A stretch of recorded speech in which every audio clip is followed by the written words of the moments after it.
Efésios, capítulo de número 4, versos 1 a 6.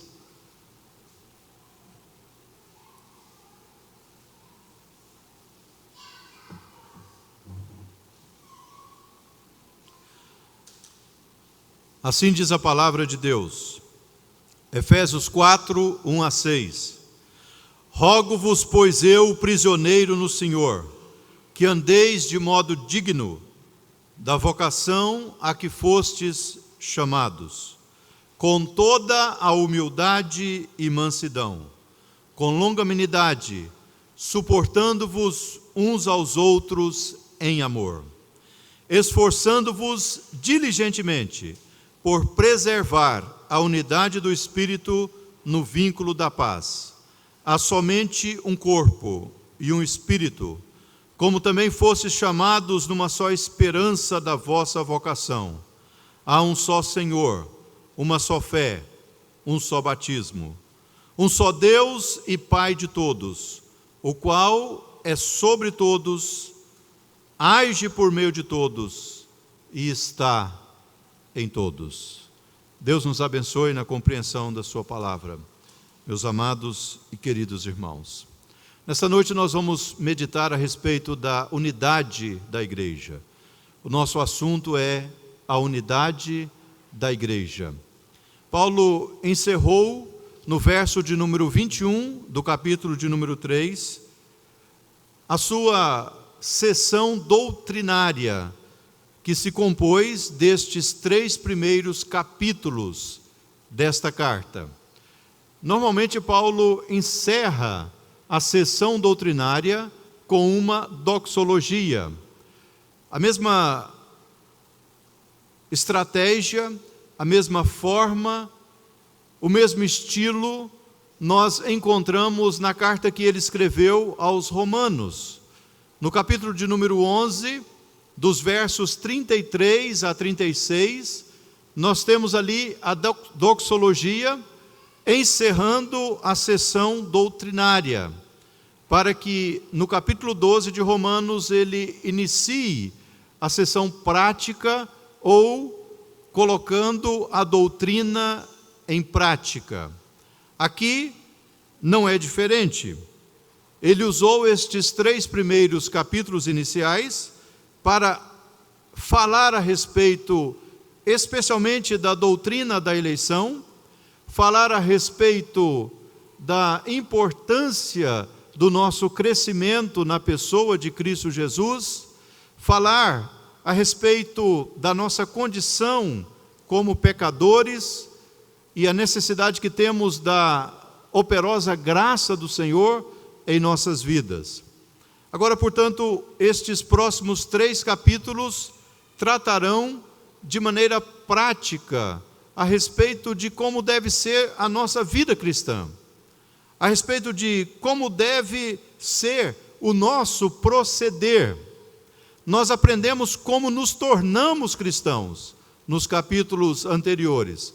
Agora nós vamos aprender como viver como cristãos. E é exatamente isso que o apóstolo Paulo começa a nos ensinar a partir do verso de número 1 do capítulo 4. Rogo-vos, pois eu, o prisioneiro no Senhor. Ele faz um apelo com base naquilo que ele havia ensinado, naquilo que ele havia instruído a igreja. E quando ele coloca esta expressão, eu, o prisioneiro no Senhor, significa mais do que o fato de que Paulo estava preso numa cadeia, num cárcere, na cidade de Roma, enquanto ele escrevia esta carta. Significa mais do que isso. Quando ele diz, eu, o prisioneiro no Senhor, significa, eu que estou cativo ao Senhor, que estou amarrado ao Senhor, porque eu sou servo do Senhor, eu estou ligado ao Senhor, e é o Senhor quem dirige a minha vida. É nesse sentido que agora ele está dizendo a respeito de si próprio, não apenas numa condição de alguém que estava preso fisicamente em razão da pregação do Evangelho, em razão da pregação do Evangelho, mas agora alguém que é prisioneiro no Senhor, alguém que tem a sua vida pautada pelo Senhor, alguém que tem a sua vida dirigida pelo Senhor, alguém que tem a sua vida ligada ao Senhor. É exatamente este o sentido. E ele, portanto, está dizendo: eu, o prisioneiro no Senhor, eu estou rogando, eu estou pedindo a todos que andeis de modo digno da vocação a que fostes chamados. A palavra vocação aqui não significa a vocação para exercer uma profissão. Ela não significa vocação para exercer alguma função neste mundo ou nesta sociedade. A palavra vocação aqui significa o chamado para a salvação. É o que na doutrina nós chamamos de vocação eficaz. E ele diz desta forma: que andeis de modo digno da vocação a que fostes chamados. Cada um foi chamado para a salvação em Cristo Jesus. Cada um foi chamado para viver a vida com Cristo Jesus. E nesse sentido, então, nós devemos viver de maneira digna. Andeis de modo digno. Reverendo Zé João de Paula, quando nos instruiu há muitos anos atrás nesta passagem, ele fez a seguinte ilustração. Creio que as pessoas mais antigas entenderão. Havia, e ainda há, nem que seja para relíquia ou demonstração em museus, coisas do gênero, um tipo de balança em que usava-se pesos. De um lado, colocava-se os pesos numa balança, naquele prato, e do outro lado colocava-se a mercadoria. E a balança, ela tinha um zero. Então você tinha para o lado de cá a pontuação que indicava negativo e do lado direito que indicava positivo. O que ocorria era que, se você colocasse um peso de 1 quilo, o peso de ferro de 1 quilo em cima do prato, e colocasse a mercadoria do outro lado de 900 gramas, então ficava 100 negativo. Se você colocasse do outro lado uma mercadoria com 1 quilo e 100, ficaria 100 positivo.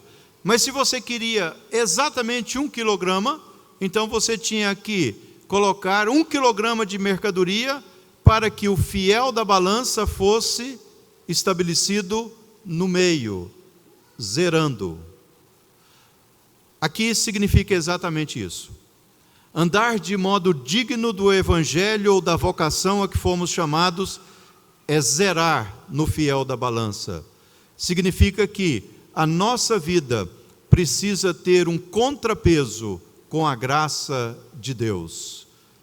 Obviamente que isso não é possível na sua totalidade, porque nós somos pecadores. Mas nós devemos buscar fazer isso. Nós devemos desejar fazer isso, para que o fiel da balança fique centralizado, no sentido de reconhecermos tão maravilhosa graça de Deus em nosso favor, a ponto de vivermos tão santificada vida para agradarmos a Deus. Assim, então, colocando o fiel da balança zerado. Este deve ser o nosso desejo. Esta deve ser a nossa disposição, meus irmãos. Portanto, Paulo está inicialmente, neste momento de colocar em prática a doutrina, ele está rogando à igreja para que os irmãos busquem viver uma vida que esteja contrabalanceada com a graça de Deus. E ele coloca, portanto, 4 aspectos da nossa vida, que não devem ser consideradas como 4 virtudes pessoais, porque nós devemos pensar além da pessoalidade. Nós estamos aqui tratando da igreja do Senhor, nós estamos aqui tratando da comunhão dos santos, nós estamos aqui tratando da comunidade de fé, nós estamos aqui tratando do grupo que é chamado igreja do Senhor. Então estas 4 características daqueles que andam de modo digno da vocação a que foram chamados, elas precisam fazer parte da nossa vida numa integração com os irmãos, numa vida em que nós estamos dependendo uns dos outros. Quais são estes 4 aspectos? Em primeiro lugar, aqueles que andam de modo digno da vocação a que foram chamados, devem fazê-lo com toda humildade. Com toda humildade. A humildade, irmãos, nós já vimos isso aqui quando estudamos a respeito do trabalho diaconal. Nós já vimos que para os gregos, humildade significava fracasso. Para os gregos, humildade significava algo desprezível. Para eles, significava fraqueza. Somente na pessoa de Cristo Jesus é que a humildade passa a ter sentido de virtude. Até a pessoa de Cristo Jesus, ser humilde era ser um fracassado. Mas a partir do exemplo de Cristo, a partir da vida e obra de Cristo, a humildade passa a ser uma virtude. E Paulo está dizendo que nós devemos andar de modo digno da vocação a que fomos chamados, com toda a humildade. E a humildade agora é uma virtude. E a humildade com relação ao próximo significa a nossa capacidade de abrir mão de direitos e privilégios por amor ao próximo. E a nossa humildade para com Deus significa compreendermos que nada somos e dependemos inteiramente do Senhor. E Jesus dá o exemplo de humildade quando ele lava os pés aos seus discípulos. E o apóstolo Paulo escreve na carta aos Filipenses: tende em vós o mesmo sentimento que houve também em Cristo Jesus. O sentimento de obediência, o sentimento de serviço e o sentimento de humildade.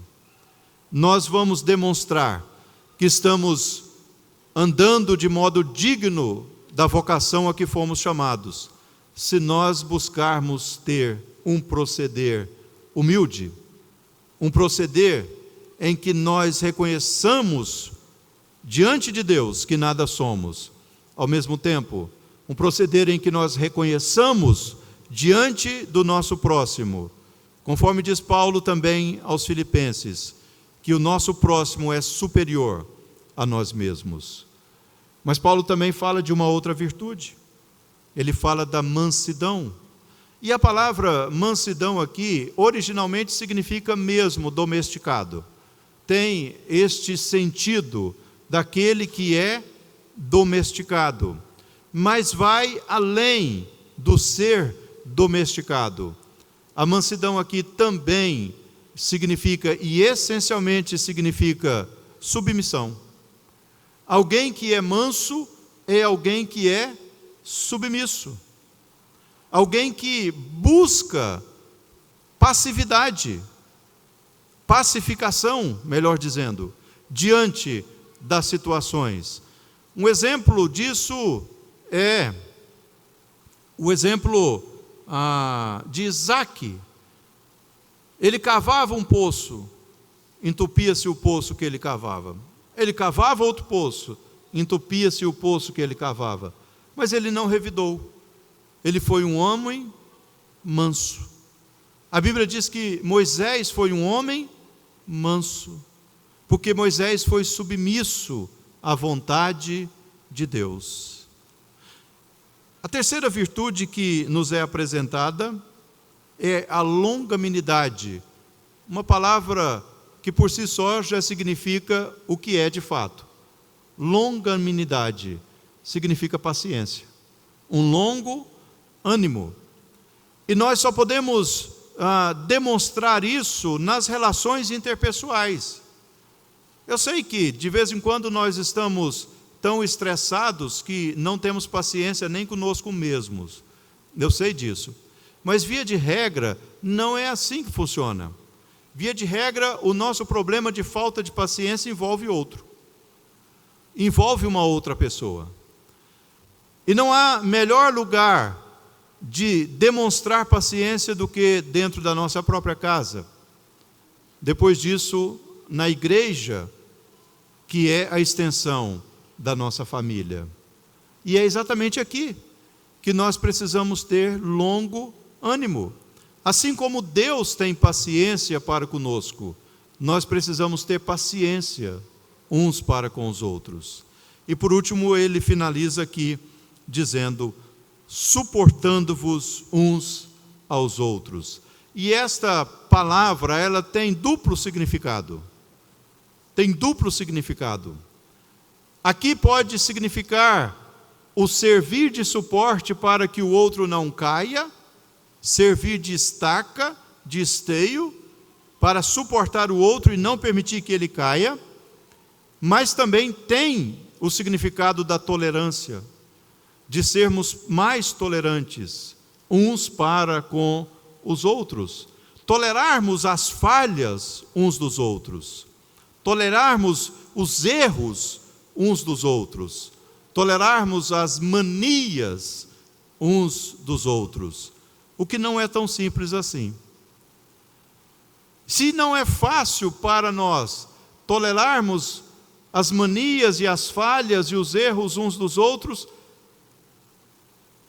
também, certamente não é fácil para os outros nos tolerar. Certamente não é fácil para os outros nos suportar.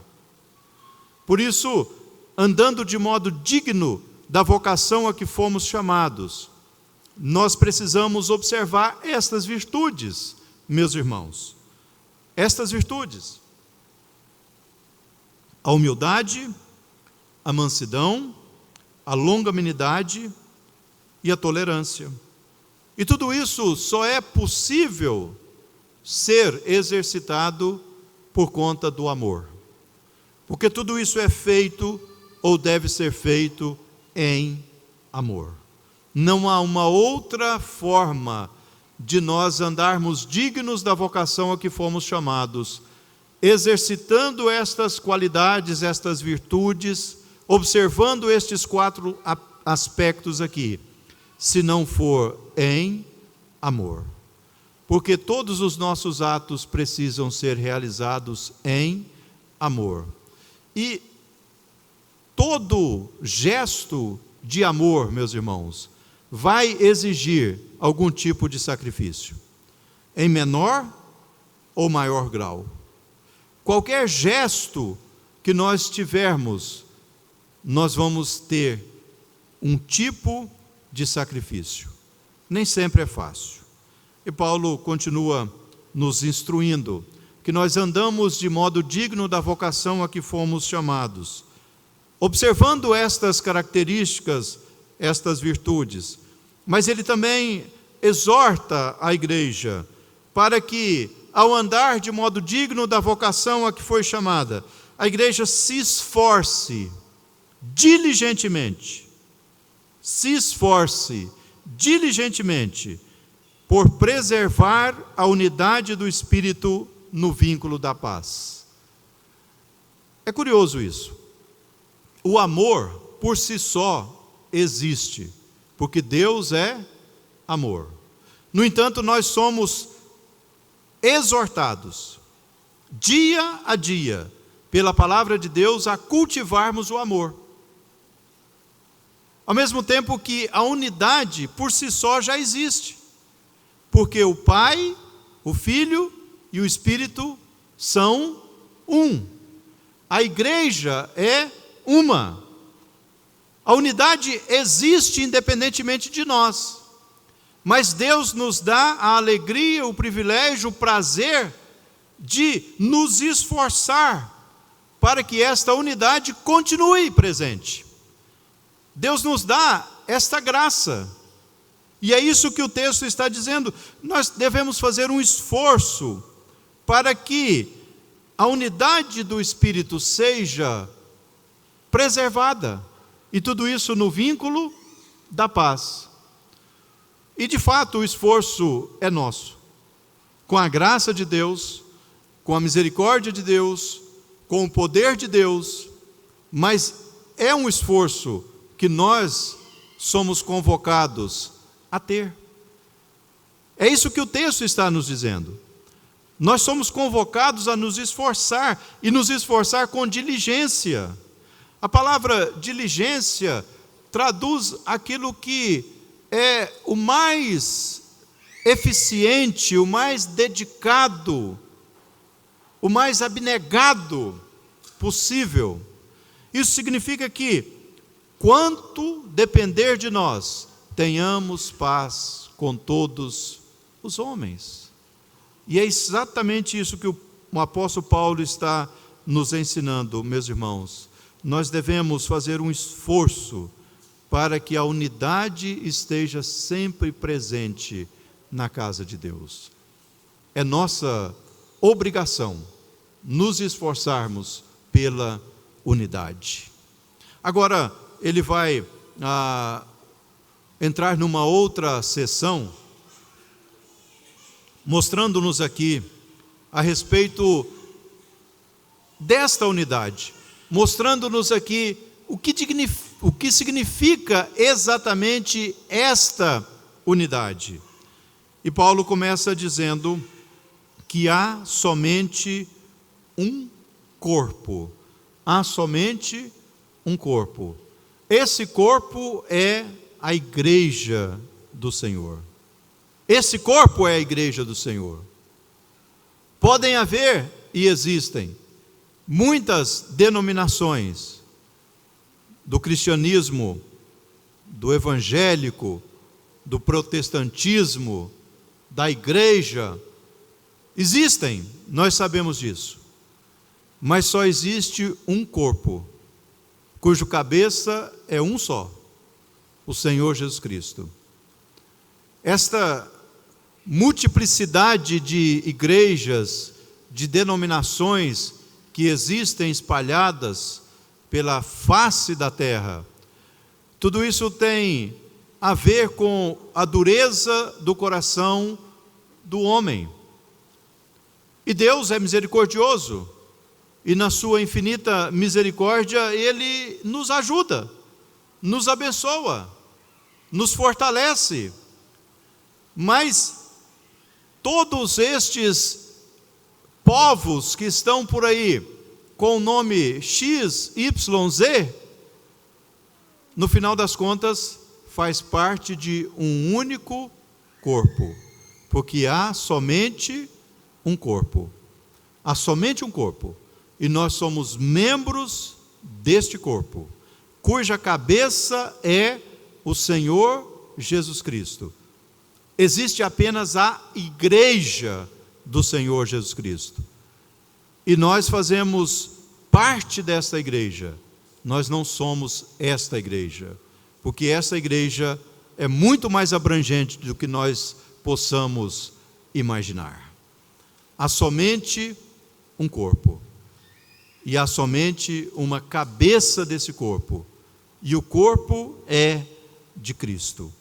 E o texto continua dizendo, e um Espírito, e é através deste Espírito que nós fomos chamados, meus irmãos. O Espírito de Deus é um único, não há vários Espíritos, há apenas o Espírito Santo de Deus, e o Espírito Santo de Deus atua no coração das pessoas. Não há vários espíritos. Onde há vários espíritos é outro lugar. Só existe o Espírito Santo de Deus. Há um só Espírito. E todos nós fomos chamados na esperança, ou numa só esperança da nossa vocação. E de novo, a palavra vocação significa o chamado para a salvação. Uma só esperança. Não há várias esperanças. Nós só temos uma esperança, a de morar com Deus quando partirmos deste mundo. Ou se o nosso Senhor voltar antes de nós partirmos deste mundo. Só há esta esperança, não há outras esperanças. A nossa única esperança está na pessoa de Cristo Jesus. Há um só Senhor, porque a igreja só tem um dono. Ela não tem mais do que um dono. Ela só tem um Senhor. E o Senhor da igreja é o Senhor Jesus Cristo. Não há outros senhores. Nós é que buscamos outros senhores para nos satisfazerem. Nós é que buscamos servir a outros senhores. Mas não existem outros senhores. Só existe o Senhor. Apenas o Senhor Jesus Cristo. Há uma só fé. Apenas uma fé. A fé salvadora. O único sistema doutrinário que existe é a fé salvadora. Só existe essa fé. Existem diferentes tipos de fé. A fé intelectual, a fé temporária, a fé para milagres, mas há uma única fé que nos garante a vida eterna. É a fé salvadora. E é sobre esta fé que Paulo está falando. Há uma só fé. Um só batismo. Há um só batismo. Como há um só batismo? Mas as pessoas batizam de tantas formas, das mais variadas possíveis. Igreja A, B, C, D, E, F, G. Que batismo é esse? Primeiro, esse batismo é o batismo no corpo de Cristo. É o batismo que o Espírito Santo faz, nos convencendo do pecado, da justiça e do juízo. Mas esse também é o batismo sacramental. E por que ele é um único batismo? Porque ele é feito em nome do Pai, do Filho e do Espírito Santo. E aí o que varia é a quantidade de água. O que varia é a posição do corpo. Mas no nome de quem está sendo feito o batismo, é no nome do Pai, do Filho e do Espírito Santo do Senhor. E há um só Deus e Pai de todos. Isso é absoluto, meus irmãos. Ou nós aceitamos ou nós não aceitamos. Não há negociação. Não há vários deuses que podem salvar. Não há vários deuses que podem ser pais. Não há vários deuses que reservam um lugar celestial. Não há. Há apenas um Deus e Pai de todos. E este absoluto, ele tem que estar presente na nossa mente e no nosso coração. E se alguém nos perguntar, então, se não crer nesse Deus, se não crer nesse Jesus, se não crer nesse Espírito Santo, não é possível salvar-se? Nós temos de responder, não é possível. Não é possível. Porque a Escritura está dizendo que há um só Deus e Pai de todos.